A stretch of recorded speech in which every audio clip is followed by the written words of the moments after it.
적은 금액으로 사실상 내 집을 마련할 수 있어서 그간 이 갭 투자가 굉장히 인기를 끌었던 것도 사실입니다. 그런데 이제 최근에 공급 물량 증가하고 또 전세 가격이 떨어지면서 내가 투자한 전세 이 갭 투자 안전한 것일까? 아니면 지금 갭 투자를 하면 안 되는 거 아닐까? 고민하시는 분들 굉장히 많이 계실 겁니다. 갭 투자와 관련된 이 하반기 투자 전략들 좀 자세하게 정리를 해 주실까요? 예. 자, 요즘에 특히 전세 가격이 하락을 하면서 전세가 비율이 떨어지고 또한 신문에 가끔 역전세가 나는 지역이 계속 돌출하고 있다. 이런 기사를 볼 때마다 이 갭 투자를 하시고 있는 분이나 앞으로 하실 계획에 있는 분들이 상당히 뭐랄까요, 염려가 많은 것 같습니다. 그래서 제가 오늘은 지금 서울 같은 경우도 전세 가격이 좀 떨어지고 있는 건 맞습니다. 가율이 비율이 떨어지는 거예요. 전세 가격이 떨어지는지 이것도 잘 살펴볼 필요가 있겠고요. 그래서 그러면서도 제가 앞으로도 소액으로 투자할 수 있는 것 중에 투자 기법 중에 갭 투자는 유용하다. 결론부터 말씀드리면은 단 제가 말씀드리는 그런 원칙 하에서 투자를 하신다면 유용하다. 제가 분명히 말씀드립니다. 제가 말씀드리는 원칙이라는 전제 조건을 충족시키는 틀 안에서 투자를 했을 때 제가 안전하다고 말씀드리는 겁니다. 제가 오늘은 서울에 특히 이제 서울 지역 위주로 갭 투자 전략을 좀 말씀을 좀 드릴 텐데요. 자, 먼저 자, 전세 시장 추이를 좀 보겠습니다. 먼저 전세시장 추이를 좀 읽어보겠고, 그 다음에 제가 말씀드렸죠. 4가지 원칙을 꼭 지켜야만이 유용하고 합리적이고 안전한 갭 투자가 될 수 있다는 거 다시 한번 강조드리고요. 그 다음에 마지막으로 중요한 거 있습니다. 이런 갭 투자에 나서시는 분들의 의식이라든지 마인드가 어떠냐에 따라서 성공을 할 수가 있고 그렇지 않을 수 있다는 거죠. 그래서 제가 4가지 원칙과 마인드 한 3가지 정도를 정리를 해서 말씀을 좀 드리도록 하겠습니다. 자, 먼저 서울의 전세가 추이 쭉 동향을 좀 보겠습니다. 동향을 봤을 때 그래프를 보면요, 우리가 2013년도 말에 60% 전세 매매 가격 대비 전세가 비율이 60%를 돌파를 했습니다. 그런데 지난달에 자, 통계 보면은 한 59.83, 즉 60%가 붕괴가 됐습니다. 자, 그렇다면은 단순하게 2013년도 말 이후에 쭉 고공행진하던 전세가 비율이 60% 아래로 지난달에 떨어졌다. 이 기사를 보고 우리는 왜 2013년도 말부터 지난달 5월까지 다시 60% 원점으로 왔을까? 그 이유나 배경을 우리가 꼼꼼하게 좀 살펴볼 필요가 있습니다. 그래서 먼저 그럼 이렇게 60% 선이 붕괴된 이유를 좀 먼저 말씀 좀 드리도록 하겠습니다. 첫 번째는 2014년도 매매 가격이 저점이었죠. 가장 저점이었죠. 그 이후에 급격하게 가격이 회복이 가파른 상승이 있었다는 거죠. 이런 가파른 상승 속에서 전세 가격도 계속 같이 올라줬다는 겁니다. 첫 번째는. 자, 그래서 전세 가격이 굉장히 매매 가격의 상승률을 앞질러 구역이 많았던 거죠. 그러다 보니까 여기 보시면은 72.46%까지도 올라갔던 시기가 있었죠. 즉, 이게 언제입니까? 2015년, 2016년 이 시점이죠. 자, 즉 매매 가격도 가파르게 올라갔지만은 전세 가격도 가파르게 올라갔다. 거기에 대한 일정한 지금 이렇게 떨어지고 있는 것은 일정한 피로도, 즉 전세 가격이 너무 많이 올랐다. 즉 예를 들어서 이렇게 생각하시면 되겠어요. 내가 그 전세 가격이면은 내 집을 마련할 수 있는 그런 자금이 될 수도 있는 만큼 올랐다. 또한 거기에 대한 너무 올랐다는 거에 대한 피로감.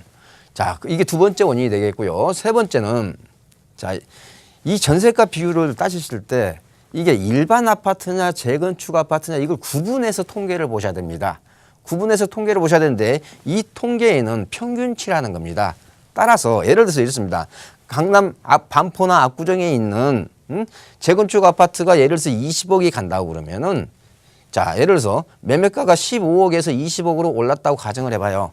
이랬을 경우에 전세 가격은 6억에서 잘 올라면 7억이 됐다는 거죠. 즉 매매 가격은 5억이 올랐지만은 강남권에 있는 재건축 아파트 같은 경우 매매 가격은 5억이 올랐지만은 전세 가격은 고작 1억밖에 오르지 않았다. 어느 심지어 재개발이나 이런 지역에 있는 지역은 전세 가격이 오르지 않은 아파트가 많습니다. 이런 노후된 아파트. 그렇다면은 서울 같은 경우도 20년 넘은 아파트가 노후된 아파트가 전체 아파트 비율의 한 60%를 차지하고 있습니다. 따라서 일반 아파트하고 재건축 노후된 아파트하고 같이 섞이다 보니까 이런 현상이 나왔다는 거죠. 실질적으로 전세 가격이 떨어졌느냐? 일부 떨어진 지역도 있습니다만은 이 통계상에 이런 데이터, 이런 숨은 의미가 있다는 거죠. 따라서 이런 재건축도 노후 아파트의 어떤 전세 가격이 변함이 없거나 오르더라도 소폭 올랐기 때문에 이런 프로티지가 떨어진 모양새를 보이게 됐다는 거고요. 그 다음에 이렇습니다. 심리적으로 지금 송파구의 헬리오시티 한 9,500세대 되는 헬리오시티 입주를 앞두고 거기에 대한 심리적인 여파가 많이 좀 작용을 하고 있는 것 같습니다. 그 다음에 마지막으로 수도권 입주량이 대단지가 많습니다. 그렇다면 서울의 전세 가격이 높다 보니까 그 전세 수요가 수도권으로 이탈돼 있다. 이탈되면서 이 전세 시장이 어느 정도 안정을 기할 수 있다. 그런 측면. 그렇기 때문에 제가 여기서 강조드리는 건 이겁니다. 단순히 60%가 붕괴가 됐으니까 지금 전세 시장이 하락세로 접어들었다라고 그렇게 단정 지을 수 없다는 거죠. 이러한 한 5가지 정도 요인을 좀 잘 살펴보신다면은 아직도 전세 가격이 오를 수 있는 지역과 단지는 있다는 것을 제가 강조드리고자 해서 제가 이렇게 분석해서 말씀드리는 겁니다. 자, 그래서 제가 지금도 갭 투자가 유효하다. 자, 물론 갭 투자 주의보라는 그런 어떤 신문 기사도 가끔 나옵니다만은 제가 말씀드리는 4가지 원칙만 지킨다면은 저는 분명히 성공할 수 있는 갭 투자가 된다. 그러면 4가지 원칙을 좀 말씀 좀 드리겠습니다. 첫 번째는 서울 벗어나지 말라는 겁니다. 첫 번째는 서울 벗어나지 마라. 즉 수도권 대단지 입주단지 아마 며칠 전에 용인 쪽에서 한번 나왔죠. 예, 당초 2억 정도 예상했던 게 1억으로 떨어지는 이런 현상이 빚어진다는 거죠.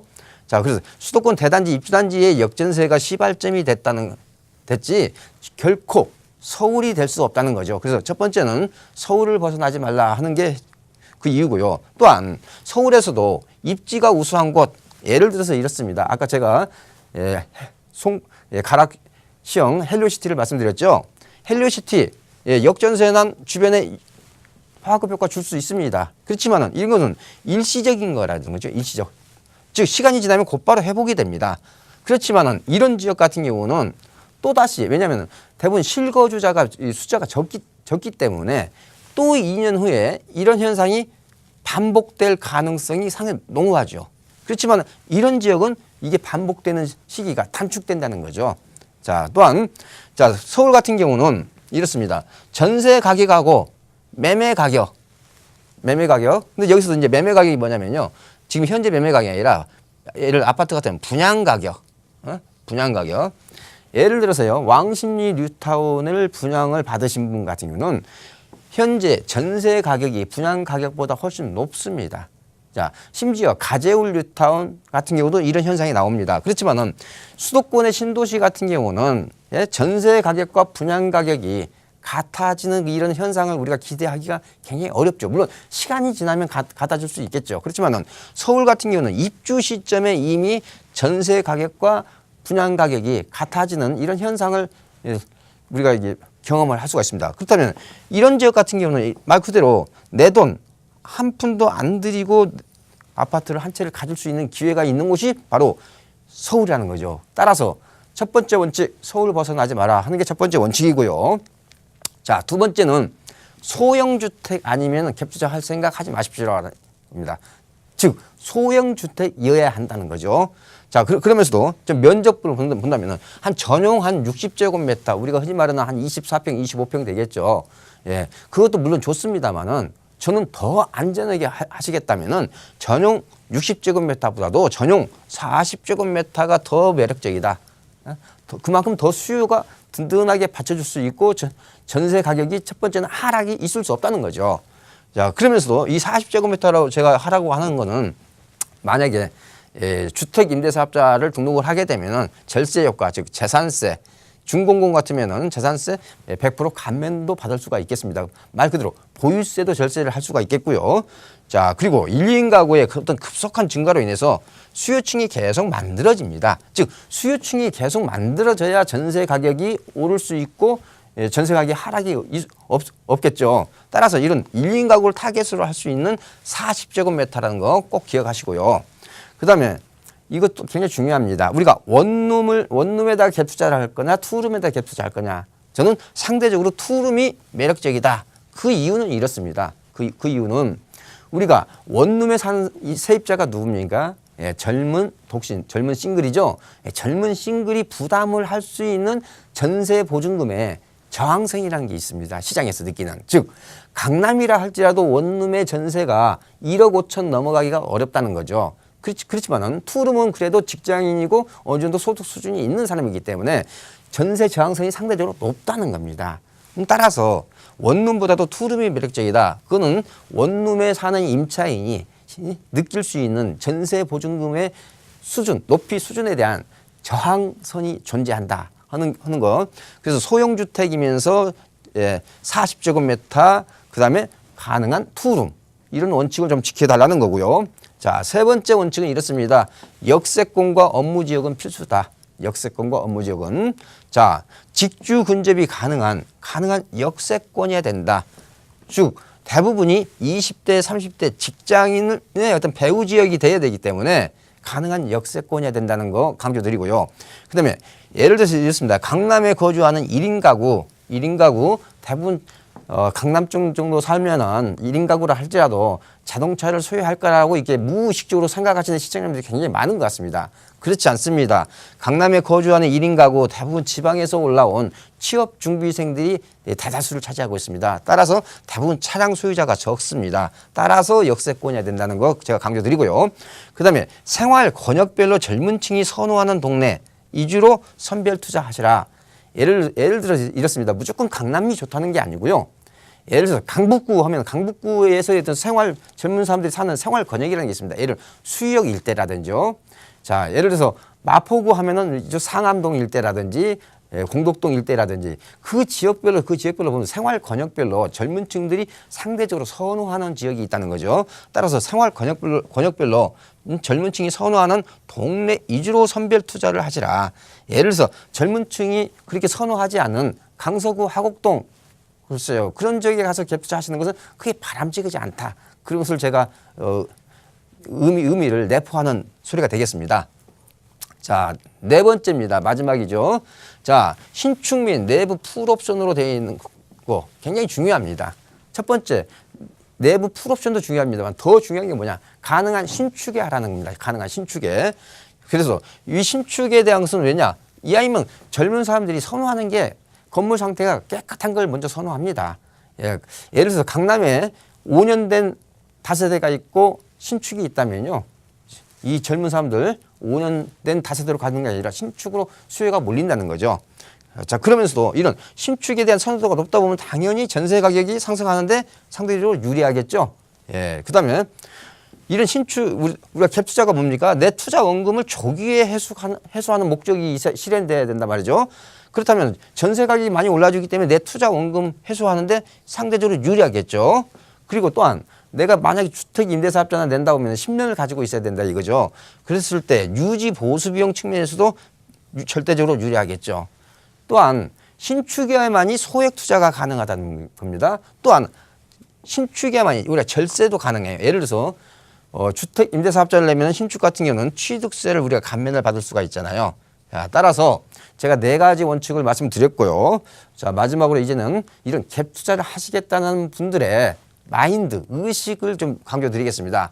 첫 번째는 전세 보증금에 대해서 채무, 즉 빚이라고 생각하시는 분들이 가끔 있습니다. 자, 전세 보증금을 다시 세입자한테 되돌려줘야 되는 그런 채무라고 생각하시는 분은 갭 투자를 하시면 안 되겠습니다.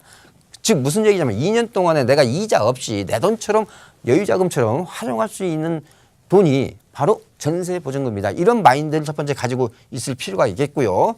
두 번째는 수익률 개념에 대해서 우리가 의식이 좀 달라져야 됩니다. 즉 예를 들어서 이렇습니다. 내가 월세 받기 위해서 3억을 투자했어요. 해서 월세를 100만 원 받습니다. 그러면 1년에 1,200만 원 임대 수익이 나오는 거죠. 자, 이 1,200에 대해서는 누구나 이론의 여지가 없이 임대 수익으로 간주를 합니다. 자, 그런데 내가 갭 투자로 1억을 투자해서 전세 2천만 원을 올려받았다. 그러면 1년 단위로 따지면은 1,000만 원이겠죠. 그러면 3억 투자해서 1,200만 원, 1억 투자해서 1,000만 원. 어느 게 수익률이 높냐 했을 때 대부분 사람들은 이 2천만 원 올려받은 것을 다시 되돌려 줘야 되는, 반환해야 될 보증금으로 생각하기 때문에 이걸 수익으로 간주를 하지 않는 분이 있다 이거죠. 이게 아니라 이걸 수익으로 간주를 해야 된다는 제 논리입니다. 따라서 이 2천만 원에 대해서 보증금 올려받은 것을 수익으로 인식을 하셔야 되는데, 우리 시청자 여러분께서도 좀 연세가 드신 분이라든지 그런 분들은 아무리 제가 설명을 해도 이해를 못 하신 분들이 많은 것 같습니다. 그래서 제가 강조드리는 거고요. 또한 이 2천만 원의 전세보증금의 어떤 인상이 무슨 의미를 가져오냐. 내 매매 가격, 즉 내 가격, 매매 가격의 상승을 유발시켜주는 요인으로 그대로 작용하는 거죠. 따라서 굉장히 중요한 의미를 갖는데 이걸 갖다가 수익으로 생각하지 않는 분들 같은 경우는 좀 생각을 바꾸실 필요가 있다 하는 것을 제가 강조드리고요. 마지막으로는 임차인과의 소통은 가능한 문서로 해라. 문서. 구두로 하지 마시고 문서로 해라. 즉 할 얘기가 있으면 임차인한테 가능한 내용 증명으로 보내라. 특히 만기되기 전에 얼마 올려달라든지 언제 나가달라는 얘기들을 가능한 내용 증명으로 하는 게 좋습니다. 너무 이게 내용 증명하니까 너무 인간성이 메마르지 않았느냐 이렇게 좀 비난을 하실 수도 있지만요. 가장 중요한 게 내용 증명으로 탁탁 통지를 하고 그러면서 세입자한테 인간적으로 대할 건 대해주고 그런 측면. 그래서 제가 오늘 마인드 3가지까지 정리를 해서 말씀드렸고요.